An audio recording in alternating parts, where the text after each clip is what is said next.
10:30, así que dale nomás. ¿Qué hora es? Son las 9. Ya. De aquí a mañana, estamos bien.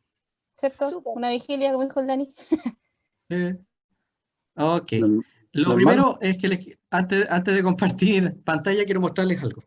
Que podría haberlo utilizado en la letra C, pero la guardé porque la voy a ocupar ahora.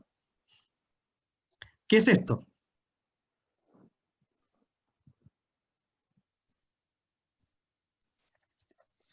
Es una cinta métrica o una wincha para medir. Una wincha para Mira, una wincha para medir, ¿cierto? Esta wincha para medir nos sirve para... Medir. Muy bien. Por lo tanto, si la vemos por cualquiera de sus lados, es Se puede probable usar que como una regla podamos... igual, ¿eh? También, muy bien. Es probable que sepamos que es una wincha de medir. Costó un poquito, porque quizás en su mente no hay una wincha de estos colores y de estas características. Así. Pero si yo les mostrara, por ejemplo, este elemento, ustedes lo entenderían inmediato, ¿no? Dirían que es un celular. ¿Sí? Ok. Les quiero decir lo siguiente. Hoy día, en nuestra sociedad, en 2020, bueno, en realidad 2018, cuando se hizo esta pequeña encuesta, se hablaba de que los cristianos veían la Biblia como un elemento que no conocían, que cuando se empezaba a ver algunas cosas o características propias de la Biblia, por ejemplo, si yo hago así, recién ahí empezaban a entender que esta figura o este dibujo se llamaba Biblia. ¿Qué quiero decir con esto? Que la mayoría de los cristianos de hoy en día solamente saben de Biblia cuando aparece un versículo que se aprendieron cuando eran niños, un elemento que los hace identificar de qué se trata. eh, en ocasiones alguien les dijo algo y les quedó en la mente, pero si se les habla de Biblia o se les pregunta sobre ella, la mayoría no tiene idea. Para que uno pueda conocer algo, tiene que pasar tiempo con ese algo. Si yo les pregunto por funciones de un celular, es muy probable que todos ustedes me digan cuáles son las funciones. Y es muy probable que ustedes conozcan aplicaciones que yo no conozco. Y sean capos en el uso del teléfono o capos en el uso del computador. Y eso es porque han dedicado su tiempo a revisar para qué sirve esto, las aplicaciones que pueda tener. Y además, toda la gente que los rodea son personas que ocupan este aparato. Por lo tanto, tienen que estar al día para poder comunicarse. Con la Biblia, lamentablemente, no pasa eso. Los quiero llevar a reflexionar algo pequeño antes de comenzar este tema. Yo sé que ustedes están estudiando, en realidad, viendo un panorama bíblico, donde han visto algunos personajes, algunos oficios, han visto algunos libros de la Biblia, de forma general, para saber de qué se trata. Yo les tengo un desafío hoy, y ese desafío es que lo que yo les voy a mencionar hoy día, como un panorama bíblico, es decir, como algo muy general, ustedes lo tomen como el desafío de leer profundamente estos 3 libros que yo les voy a mencionar hoy, para que puedan acrecentar su conocimiento bíblico y puedan asociar algunos elementos que hay en estos libros de la Biblia con el Nuevo Testamento y con Jesús, que es lo más importante. Les lanzo ese desafío para que después no estemos perdidos de qué es la Biblia, no sepamos solo algunas partes para poder identificarla, sino que seamos tan expertos como lo somos con los teléfonos. ¿Ya? Pequeño desafío. Porque les digo algo, se supone que lo que está contenido dentro de la Biblia es lo que nosotros creemos. ¿Y cómo voy a saber lo que creo si no la leo? Muy bien, ¿voy a compartir pantalla? Voy a dejar la fomedad al lado para meternos en algo más fome todavía. No, esto es entretenido. Ahí voy. necesito que alguien me diga si se ve bien o no se ve. ¿Se ve? Sí, se ve, pero yo lo veo borroso. ¿Se ve mi escritorio? Sí, pero se ve borroso. Se ve borroso. ¿Sí? Voy a entrar de nuevo entonces, para que se vea clarito. No, pero ahí se mejoró, si es por el internet. Ah, ya. Lidia, ¿ves mejor? Lidia. No, ¿dónde están mis lentes? Sí, mis lentes no. ¿Se ve mejor, sí? ¿Sí? Ah, entonces soy yo. ¿Seré yo, señor? Dijo Judas.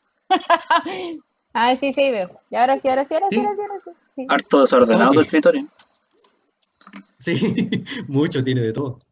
Muy bien, queridos. Entonces lo que vamos a ver hoy día es algo muy sencillo, que es un panorama de primera y segunda de Samuel y primera de Reyes.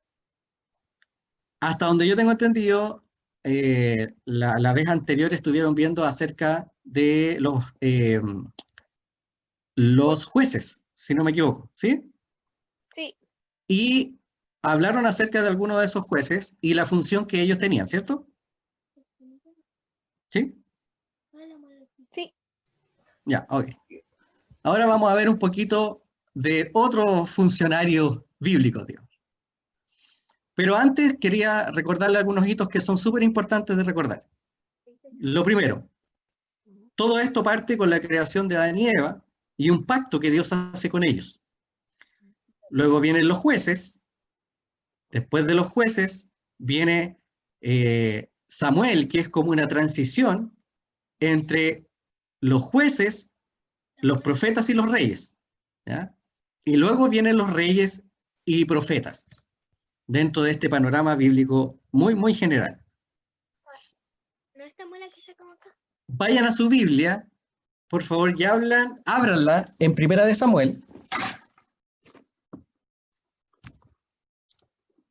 Y vayan conmigo siguiendo este libro con sus hitos importantes.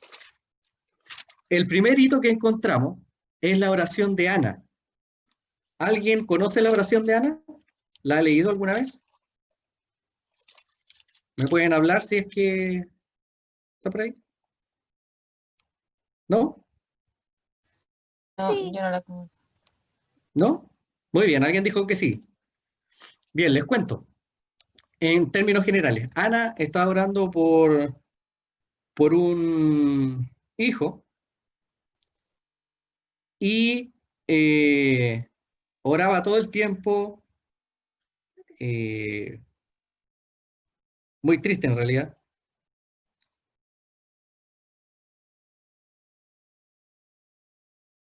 Y el Cana piensa que ella está,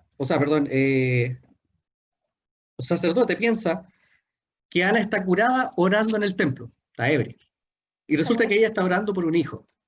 Y si se fijan en el capítulo 2, ella plantea una oración sumamente bonita, muy linda. Y hay algunos autores que hablan por ahí que quizás este texto de Ana no debería estar en Primera de Samuel. O quizás un extracto nomás, pero no toda la oración. Y acá la vemos completita, gracias a Dios que está, porque nos deja ver varias cosas. En primer lugar, que Dios se opone al orgullo y enaltece la humildad.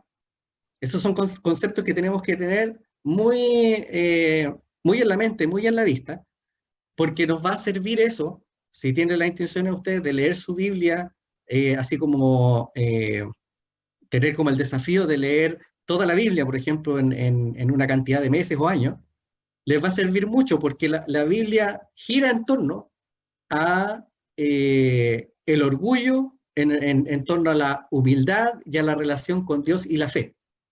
Entonces va a servir mucho. Aquí Ana habla acerca de que Dios está siempre pendiente del corazón humilde, no del corazón enaltecido.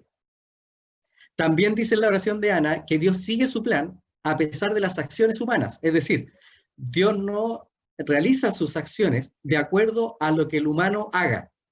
Él tiene un plan trazado, él tiene una idea clara y la va a realizar si el humano participa o no participa. Si no, pregúntenle a Jonás. Terminó igual haciendo la voluntad de Dios aunque no quería. Y en tercero, Dios perpetuará el pacto a través de un libertador. Ana habla de un rey y habla de un ungido al final, en el último versículo de esta oración, el versículo 10. Todo esto, guárdenlo en su corazoncito y en su mente, porque vamos a verlo a través de primera y segunda de Samuel y Reyes, ¿ya? Libro de Samuel. Lo primero que quiero decir es que el libro de Samuel es un solo libro que por edición, por la forma escritural que tenían antes los antiguos, lo separaron en dos, pero es un solo libro. ¿Por qué hago esta aclaración? Porque si uno hace la separación y toma los dos libros de forma individual, probablemente no le encuentre toda la riqueza si es que los junta.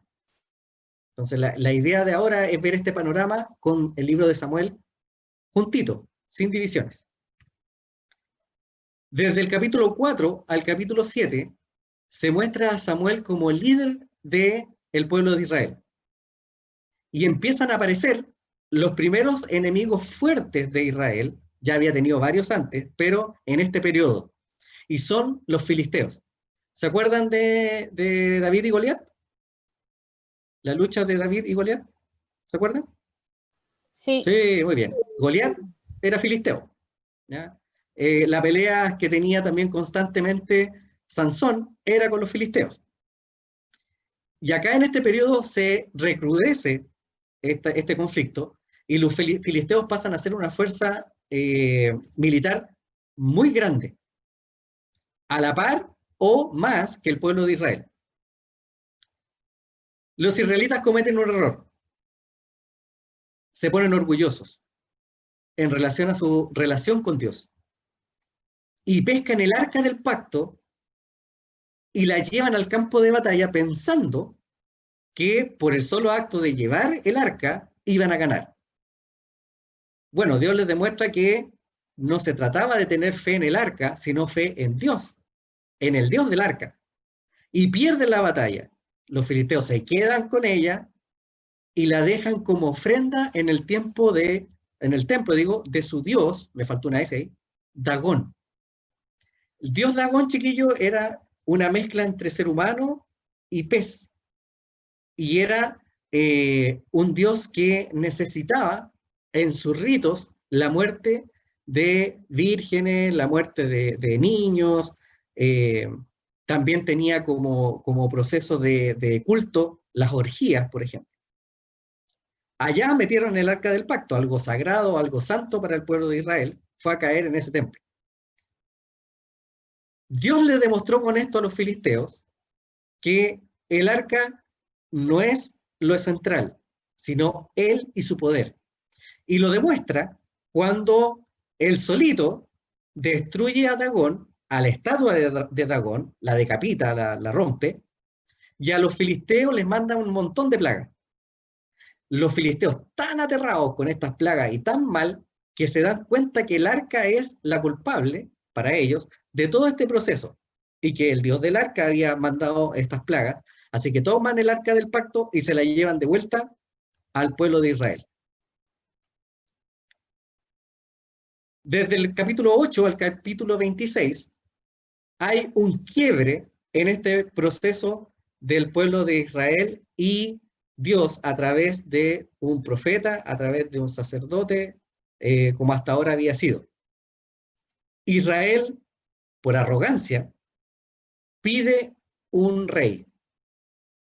Uno de los argumentos es que todos los otros países, todas las otras naciones tienen rey y ellos son los únicos que no tienen, que están a merced de lo que diga Samuel. Y algunos de los israelitas no creían mucho que Samuel estaba en contacto con Dios. Entonces no querían seguir las órdenes de Samuel y algunos más orgullosos no querían tener que seguir las órdenes de Dios. Dios deja que esto pase. Dios deja que ellos tengan un rey y escogen a Saúl. según criterios orgullosos. ¿Cuáles eran esos criterios orgullosos?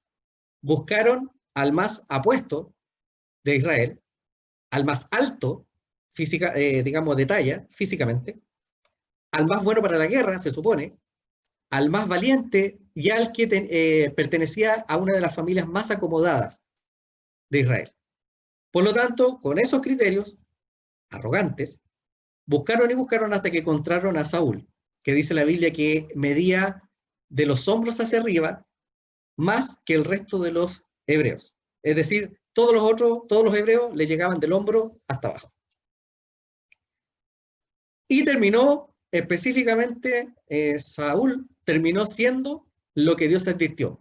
Cuando el pueblo pidió rey, a través de Samuel, Dios les dice, miren, van a tener rey. Ya que insisten tanto, van a tener rey. Pero este rey va a ser un rey orgulloso, les va a pedir tributo, va a mandar a sus hijos a la guerra, se va a meter en problemas, no va a cumplir con lo que dijo y va a estar lejos de mí.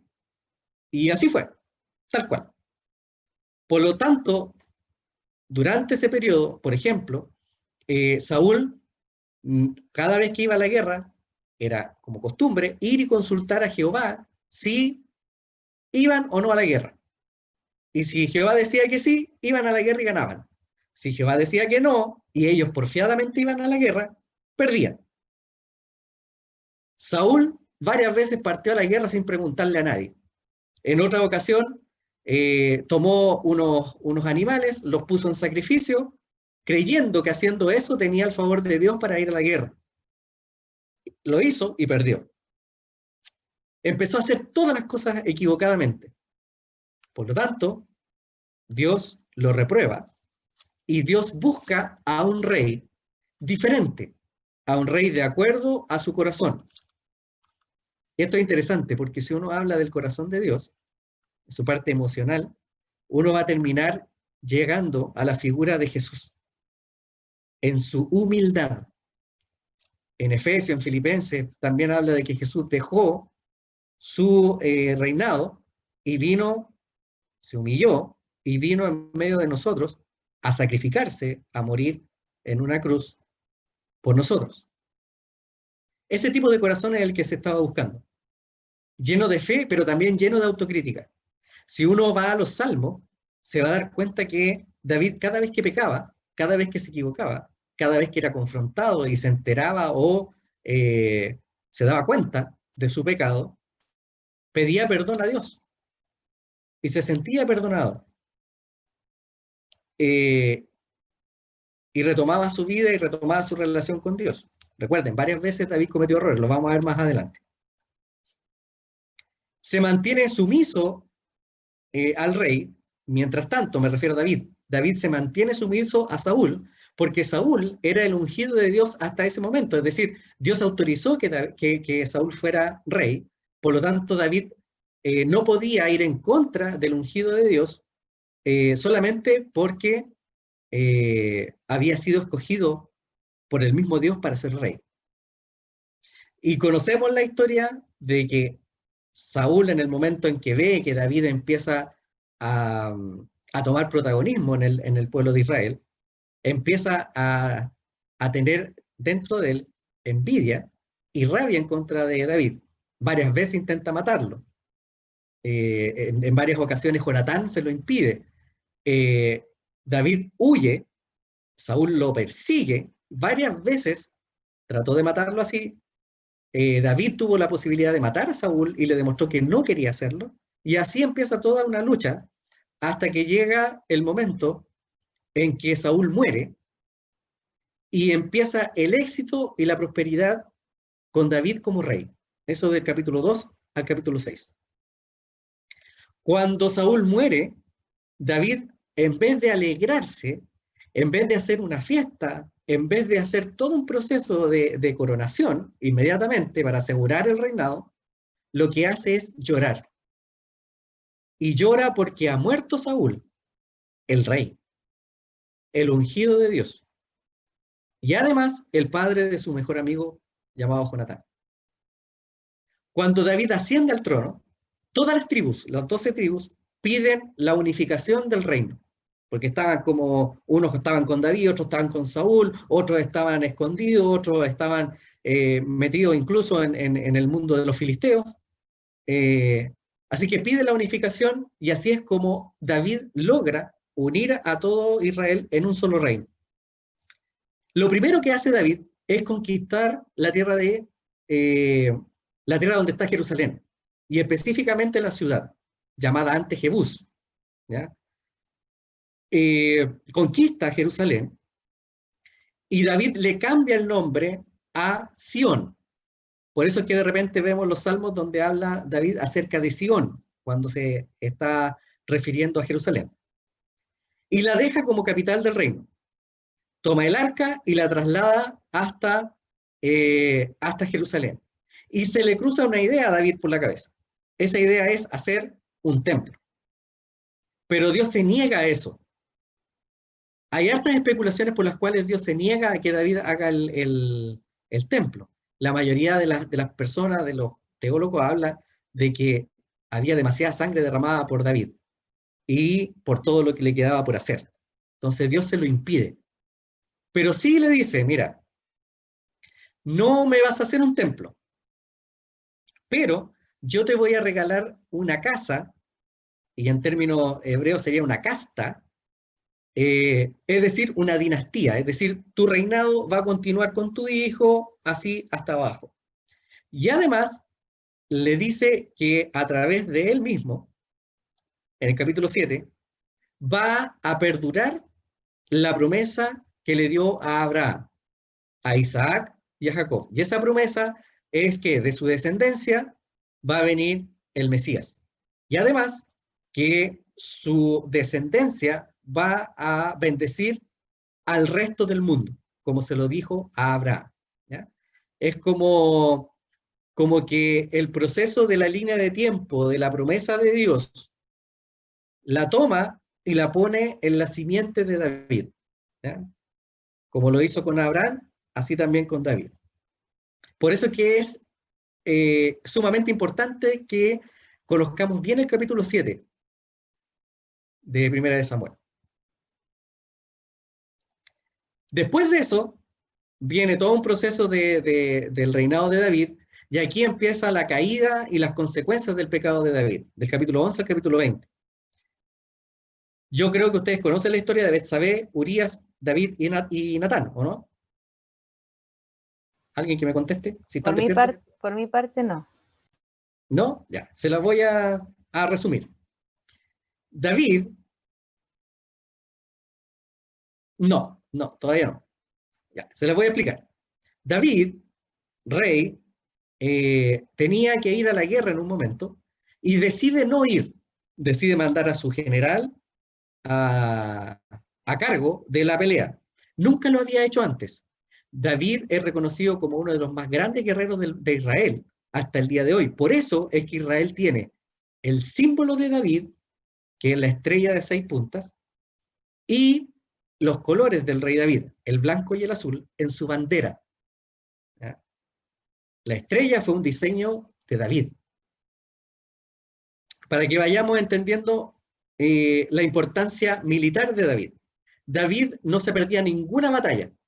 Iba adelante del pueblo para pelear. Y eso hacía que todo el mundo lo siguiera a la lucha. Como él iba tan seguro de que iba a ganar, porque consultaba a Jehová siempre, y cada vez que Dios le decía, anda nomás, iba y ganaba, y cada vez que el Señor le decía que no fuera, se quedaba y no iba. En esta ocasión, mandó a sus tropas y se quedó en su palacio. Estando en la azotea de su palacio, mira y se encuentra que muy cerca de él, una vecina, se estaba bañando en la terraza. Cosa extraña, pero se estaba bañando en la terraza, con lo que significa que se está bañando, o sea, está desnuda, ¿no? Y él la ve y la desea de tal manera que manda a buscarla. Esta mujer se llama Betsabé. Y la trae a palacio, se acuesta con ella, tiene relaciones sexuales con ella, y no solamente eso, sino que queda embarazada. O sea, varias veces la trajo a palacio, tuvieron relaciones varias veces. Y resultó esto en que quedó embarazada. La esposa de Betsabé se llamaba Urías. Él estaba en el frente de batalla, era uno de los segundos generales de David. Y David, para ocultar su pecado, manda llamar a Urías, lo emborracha para que se vaya a acostar con su esposa, y Urías, curado y todo, dice, no, yo no puedo tener placer ahora cuando mis amigos, cuando mi comandante, cuando mis generales, cuando los soldados están peleando allá, arriesgando su vida y muriendo, yo no puedo estar aquí pasándola bien. Entonces se queda dormido fuera de la casa. Por lo tanto, no tiene relaciones con Betsabé, y como consecuencia de eso, David no puede cumplir su plan de que se crea que el hijo que está esperando Betsabé sea de Urías. Hacen todo el proceso hasta que David se da cuenta que no hay caso con Urías, y lo que hace es peor de todo lo que ha estado haciendo hasta ahora. Manda una carta a su generalísimo que está en el frente de batalla, le manda esa carta con el mismo Urías, y esa carta dice, pon a Urías en el frente para que muera. El general hace caso, pone a Urías adelante y Urías muere. De esta manera David oculta su pecado. Después toma a Betsabé como mujer. Pero antes de eso, Natán, que es el profeta, el sacerdote que está ahí, profeta en realidad, le cuenta una historia a David. Le dice, mira David, resulta que hay dos personas que tuvieron un problema aquí. Vecinos tuvieron problemas. Uno de ellos tiene una sola oveja y el otro tiene una montonera. Y el vecino que tiene una montonera de ovejas tuvo una visita. Y en vez de agarrar una oveja, sacrificarla y darla de comida a su visita, fue a la casa del otro vecino, se metió, sacó la única oveja que tenía este vecino, la mató y la dio en comida a su visita. David se enojó de tal manera, lo encontró una vileza y dijo que esa persona que había hecho ese mal tenía que morir. Entonces Natán le dijo, este personaje que tú dices que tiene que morir, eres tú. Porque teniendo tantas ovejas disponibles, es decir, mujeres disponibles, fuiste y le quitaste la mujer a tu vecino Urías. David se encuentra con su pecado, con su culpa, y pide perdón al Señor y es perdonado, pero tiene consecuencias. El arrepentimiento es genuino de David. ¿Cómo le digo? O sea, esto nos deja un ejemplo claro de que uno pues, se puede arrepentir, pero las consecuencias de lo que uno hace van a seguir. ¿Cuáles son estas consecuencias? La primera, la violación de Tamar. ¿Quién es Tamar? La hija de David. ¿Quién es Amnón? Es el violador, pero también es hermano de Tamar. Amnón viola. Sí, eso es el que decías tú. Amnón, viola a Tamar y Absalón se entera y pesca a Amnón y lo mata. Luego de esa situación, donde David no puede hacer nada, donde David sabe que él es el culpable de esta situación, Absalón se rebela en contra de su padre y busca el trono. Y empieza a perseguir a David. Y David otra vez tiene que salir de Jerusalén y esconderse en las montañas, igual que como cuando fue perseguido por Saúl. Sin embargo, la rebeldía de Absalón no tiene fruto y él muere. Y muere de la forma más denigrante. Él tenía su pelo largo y era pelo muy crespo, muy ondulado. Y dice la Biblia y también los libros históricos de Israel, que él arrancando de la batalla, se mete por debajo de un árbol y queda enredado en sus ramas por su pelo. Y queda colgando, literalmente. Y esa situación es aprovechada por el generalísimo de David, que va y lo atraviesa con una lanza. Lo mata. Habiendo dicho David que no debían matar a Absalón. Entonces después viene todo un proceso ahí de una especie como de venganza de David, ¿no? Absalón muere y David termina hecho pebre por esta situación, en el hecho de que su hijo ha muerto, de que su reino se está destruyendo, literalmente se destruye, ya no le queda mucho, se recupera, pero David termina su reinado derrotado por la culpa. Si ustedes revisan el libro que estamos analizando, se van a dar cuenta que David incluso termina pidiendo ayuda porque ya su cuerpo está maltrecho, no solo por la edad, no solo por las luchas que tuvo, sino por la culpa. Algunos dicen que estaba con un estado depresivo muy grande. David termina su reinado derrotado por la culpa. La mejor versión del rey termina como terminó Saúl, la peor versión de un monarca. Porque se apartó de la obediencia a Dios, se apartó y fue absolutamente orgulloso. Recuerden lo que les dije al comienzo. El orgullo. Una especie de resumen. Encontramos en el capítulo 21 al 24. Este resumen habla de lo siguiente. El capítulo 21 habla de los fracasos de los reyes y sus consecuencias. Estamos hablando de Saúl y de David. Y también hay un relato sobre David y sus valientes, ¿ya? Ahí van a encontrar un grupo de soldados súper bacanes, que después lo pueden revisar en el libro de Crónicas también. Porque a todo esto, Reyes y Crónicas está muy unido. Sería interesante que se hiciera así ese paralelo. Capítulo 22-23, David reflexiona sobre la fidelidad de Dios, reflexiona sobre el amor de Dios y también sobre el rey venidero. Este pasaje habla exactamente, sacándole los adornos del lenguaje, exactamente lo mismo que la oración de Ana. ¿Se acuerdan que Ana hablaba acerca de que Dios resiste a los soberbios, está con los humildes, que está siempre presente y que hay un rey que va a venir, un Mesías? Bueno, es lo mismo, entre los versículos 22 y 23. Y una parte del 23 y 24 habla del fracaso específico de David y sus consecuencias.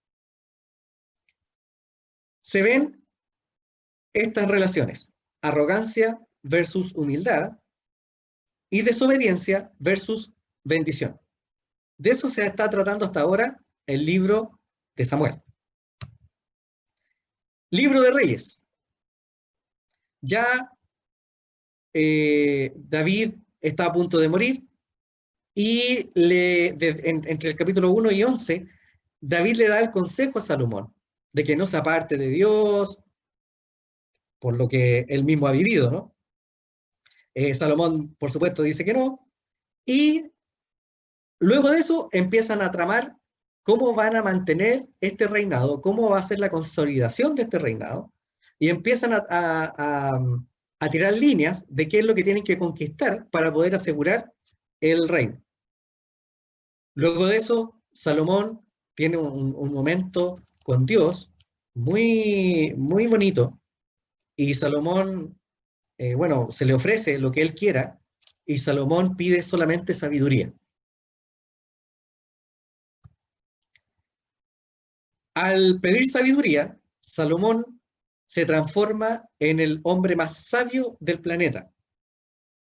Según la literatura, no solamente hebrea, sino también egipcia y parte de los países que hoy conforman el mundo árabe, que está alrededor de Israel, Salomón fue pero tan sabio, que venía gente de otras naciones, de otros lugares, a pedir consejo. Por ejemplo, hay una historia muy interesante de cómo resolvía Salomón las cosas difíciles. Por ejemplo, se cuenta la historia de que habían dos mamás que tuvieron hijos al mismo tiempo. Y una de estas mamás, por descuido o por cosas de la vida nomás, al dormir, aplastó a su hijo y lo mató. Se ahogó el hijo y murió. Y estando la otra mujer durmiendo, toma al bebé y hace el cambio. Entonces, la disputa era que ambas decían ser la mamá de este hijo vivo. Y van donde Salomón, que era una costumbre de ir donde el rey para que él solucionara los conflictos. Fueron allá y se plantearon ambas. La mujer que perdió a su hijo, diciendo que el hijo vivo era el de ella, y la otra chica diciendo que el hijo muerto era de la otra y el vivo era de ella.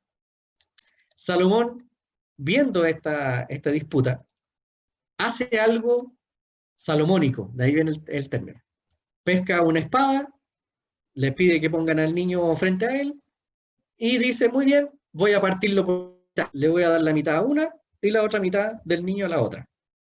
Ahí van a quedar las dos contentas. Toma la espada, va a partir al niño por la mitad, y una de ellas salta encima de la guagua y dice, no, dale el bebé a la otra nomás, dáselo a la otra. Entonces Salomón entendió que la verdadera mamá era ella, que estaba dispuesta a sacrificar eso para que el hijo pudiera seguir viviendo. Entonces, esa mentalidad de Salomón era catalogada como sabiduría, y por eso venía gente de otros lados a verlo. David no pudo construir el templo, tenía las intenciones, pero dejó todo preparado para que Salomón lo hiciera. Estamos hablando de madera, piedras preciosas, contrató David a artesanos para que prepararan todo, orfebres y un montón de cosas más para tener todo listo para hacer este templo. Salomón lo construye, haciendo o colocando elementos que recordaban al jardín del Edén, por ejemplo, figuras humanas, naturaleza, esta relación de Dios y el hombre, que es lo que aspiraba en realidad en su primera instancia Salomón. Dicen que era una de las maravillas del mundo. Estamos hablando de un templo de oro por dentro, partes por fuera, madera enchapada en oro, impresionante, piedras preciosas por todos lados, muy ostentoso, muy bonito, y era la casa de Dios. Y ahí es donde había consejo, ahí es donde se adoraba a Dios, donde se oraba. Templo que fue destruido después. Saqueado más bien. Hasta ahí todo bien. Pero Salomón después empieza a tener necesidades muy parecidas a las necesidades de los otros reyes. Entre ellos, la necesidad de tener muchas mujeres. Y empieza a tener muchas mujeres de diferentes lugares cercanos y lejanos a Israel. Y ese no es el problema, entre comillas. El problema viene porque esas mujeres traen sus propias divinidades. Y empieza a ver... Espera que pase el avión. Ahí sí. Empieza a haber una problemática aquí. Porque no solamente Salomón permite que sus mujeres tengan a sus dioses y hagan su culto, sino que también él empieza a tener esa misma necesidad de culto hacia estos dioses. Y empieza a tomar acciones que tenían esos creyentes de esos otros cultos. Por ejemplo, la esclavitud de personas. Si bien la Biblia habla acerca de los esclavos, no habla acerca de esclavizar gente, sino que por una consecuencia de un acto o por nacimiento, tenía la esclavitud una serie de reglamentos dentro de Israel.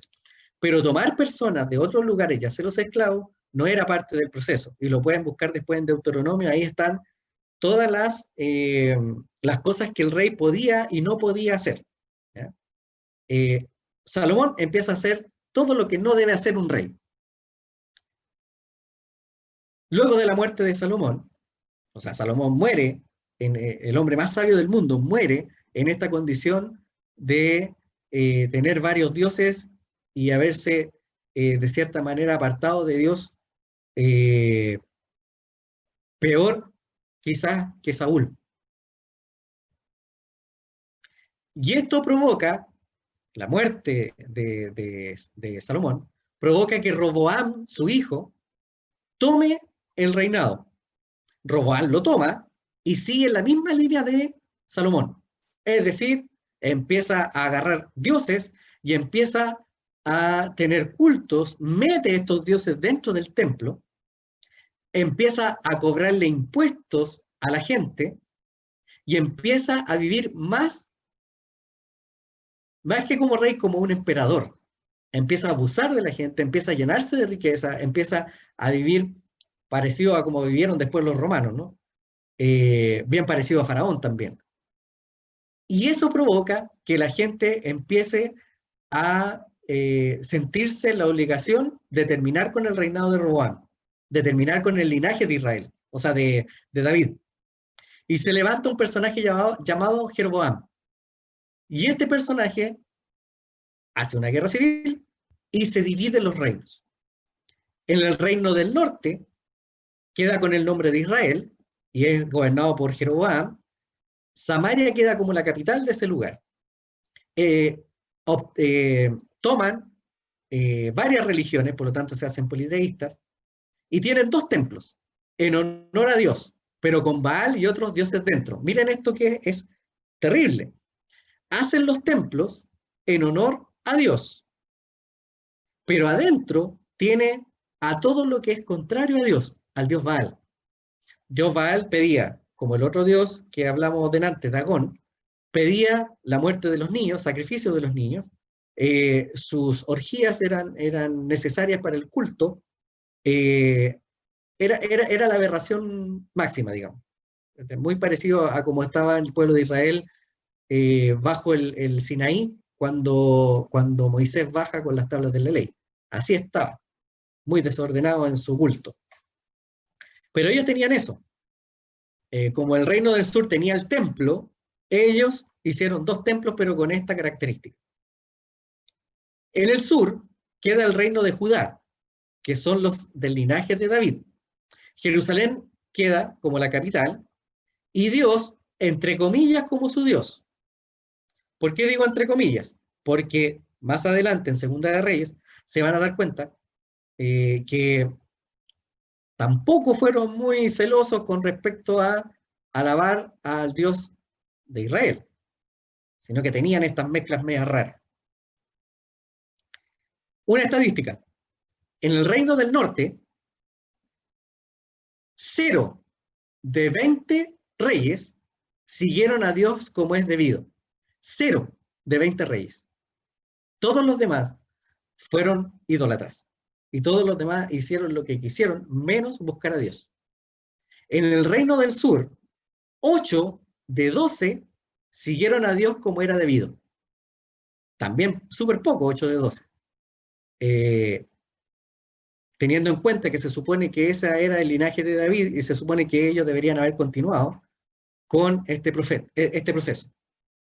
Tanto para el reino del norte, me refiero a cada rey que tuvo el reino del norte, como a cada rey que tuvo el reino del sur, Dios les dio un profeta a cada uno de ellos, con la intención de hacerlos volver al pacto, hacerlos volver al Dios único, hacerlos volver a esta relación del pueblo de Israel con Dios.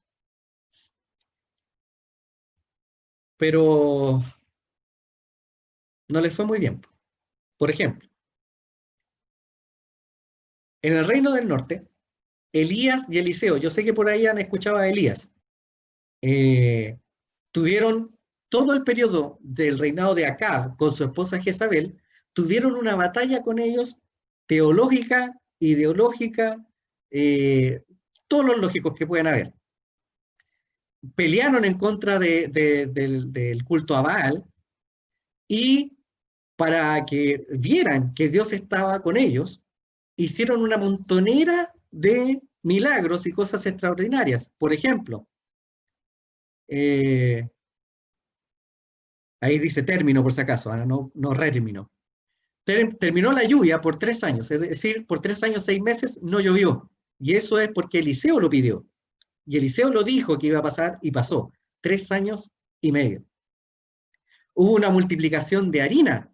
No había cómo tener harina en ese lugar, harina de la viuda, después pueden buscarlo. Y fue multiplicado, incluso pudo comer mucha gente de ese poco de harina que tenía esta persona. En una contienda, el profeta pidió fuego del cielo y cayó fuego del cielo y mató a 50 profetas de Baal. También hubo una división de agua a lo Moisés del río para que pudieran pasar, etcétera. Una montonera de milagros. Por ejemplo, por medio de Elías, 7 milagros extraordinarios, así que imposible que se pudieran dar normal. Y por medio de Eliseo, que es el sucesor de Elías o el discípulo de Elías, hubieron 14. Ahí lo pueden buscar en la Biblia después. Pero con todos esos milagros, el reino del norte no escuchó ni obedeció a Dios. En el reinado del sur pasó algo similar, pero ese es de otro libro, el Segundo de Reyes.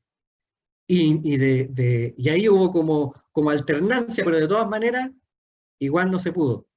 Por lo general van a buscar y van a ver ahí en el libro que dice, tal rey siguió lo mismo que su padre, o en otra instancia no siguió el camino de su padre, o en otra instancia se volcó a Dios, y en otra se volcó a Baal, o se volcó a los dioses. Entonces, el pueblo de Israel en esta época no sabía si era chicha o limonada, dependiendo quién estaba en el reinado y las intenciones de ese rey, era como el pueblo se comportaba, pero ninguno tenía a Dios en realidad como su Dios, excepto algunos reyes que están ahí determinados por la estadística que le mostré delante. Eso es todo hasta el libro de Primera de Reyes.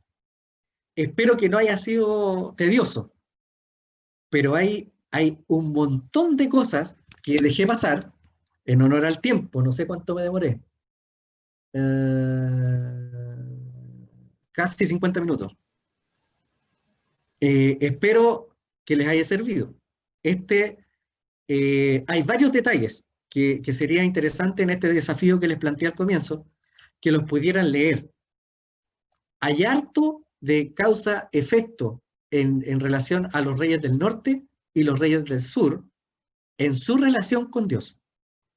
Van a ver, por ejemplo, que hubieron padres que eran reyes que dejaron la escoba en el pueblo de Israel en todos los sentidos y que sus hijos hicieron todo lo contrario y buscaron a Dios. En otros lados van a ver que el padre buscaba a Dios, pero el hijo hizo todo lo contrario. Y así van a darse cuenta que hay diferentes formas en que el pueblo de Israel, en su contexto completo, el reino del norte y del sur, interactuaba con Dios. Y eso es un tipo de lo que somos nosotros hoy. Nosotros somos iguales al reino del norte y al reino del sur. De repente buscamos a Dios, nos acordamos de su pacto, nos acordamos de lo importante que es seguirle, buscarle, y en otras ocasiones no estamos ni ahí y seguimos tras otros dioses, que puede ser cualquier cosa. Acuérdense que la definición más fácil de idolatría es cualquier cosa que tome el lugar de Dios. Dios debería ser el primer lugar. Entonces, si Dios no es mi primer lugar, estoy siendo idólatra. Y nos comportamos como esos reyes. Es natural que nos comportemos así, pero no es correcto. El hombre más sabio del planeta, al hombre, digo, más sabio del planeta, le pasó.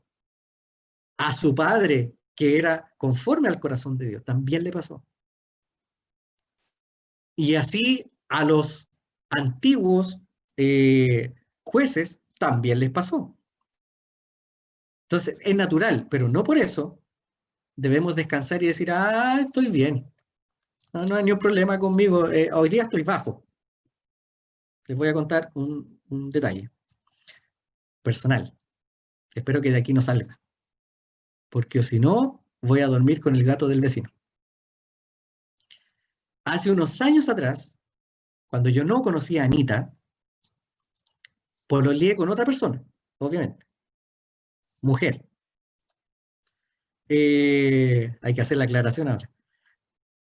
Esta chiquilla, yo tenía un trabajo en la iglesia así súper fuerte y mi polola en ese momento también. Pero llegó un momento en que ella empezó a alejarse de Dios. Y en realidad no sé si fue ella primero o fui yo el que se alejó del Señor y servía igual en la iglesia. Eso puede pasar. Pero llegó un momento en que nuestra conexión emocional también pasó a la conexión física.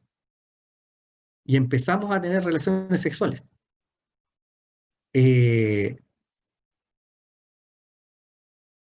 ¿Cómo poder decirlo para que no suene feo? Era rico, pero no era correcto. Y fue un tiempo en que estuvimos así, hasta que nos dimos cuenta que estábamos mal. No solo en nuestra relación, que era basada en eso al final, basada en el sexo, no era correcto. Y nos dimos cuenta que estábamos haciendo algo equivocado. Y sirviendo aún, y pensando en mi moral retorcida en ese tiempo, en mi vida correcta, según yo, que era como todo personaje bíblico, que en momentos de baja espiritual quizá tenía estas relaciones sexuales y después volvía a ser espiritual. Chiquillos, las relaciones sexuales, para ti, para mí, están hechas por Dios para el placer y están hechas también para procrear, ¿no? Para hacer familia. Por eso es que es tan atractivo. Yo lo viví, esta sinuosidad, espiritualmente bien arriba, según yo, pero en realidad estaba bien abajo. Todos los personajes bíblicos han pasado por eso. Y yo creo que la mayoría de nosotros también. No solo el aspecto sexual estoy hablando, sino que cualquier pecado o cualquier cosa que estábamos errados. Es natural. Y contra esas cosas es las que tenemos que luchar. Siempre la tentación lleva placer. Cualquier pecado lleva placer.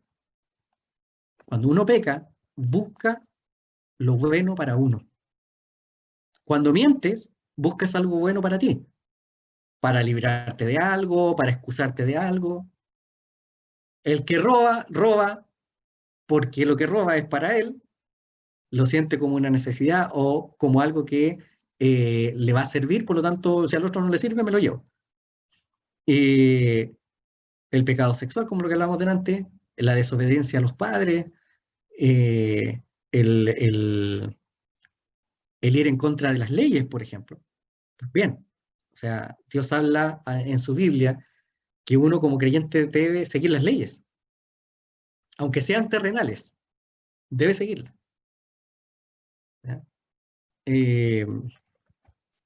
Y así, un montón de cosas que pueden ser que está afectando tu vida. Por ejemplo, la pornografía, otra cosa más. Contra ese tipo de cosas debemos luchar. Contra nuestro propio, digo, orgullo y necesidad de placer personal en tiempo que no corresponde. Los reyes faltaron a eso y la oración de Ana tiene mucho sentido. Dios está con los humildes y resiste a los soberbios.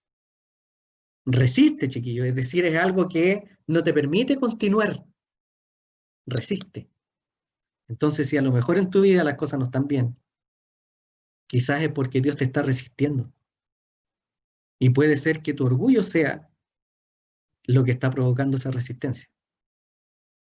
Eso le pasó al rey David, a Salomón, a Saúl, a los jueces, personajes sumamente importantes, cuanto más a nosotros. Entonces mi consejo es, lucha, porque cuando hay tentaciones puedes salir de esa tentación. Tienes la salida. Es difícil, es súper difícil, pero cuando venzas, te vas a dar cuenta de la satisfacción que vas a tener en el sentido de decirle a Dios, Señor, gracias, lo logramos. Y esa satisfacción se puede repetir. Quizás peque en lo mismo mañana, pero ya resististe una vez. Y eso es valorado por Dios. Así que, chiquillos, Bendiciones.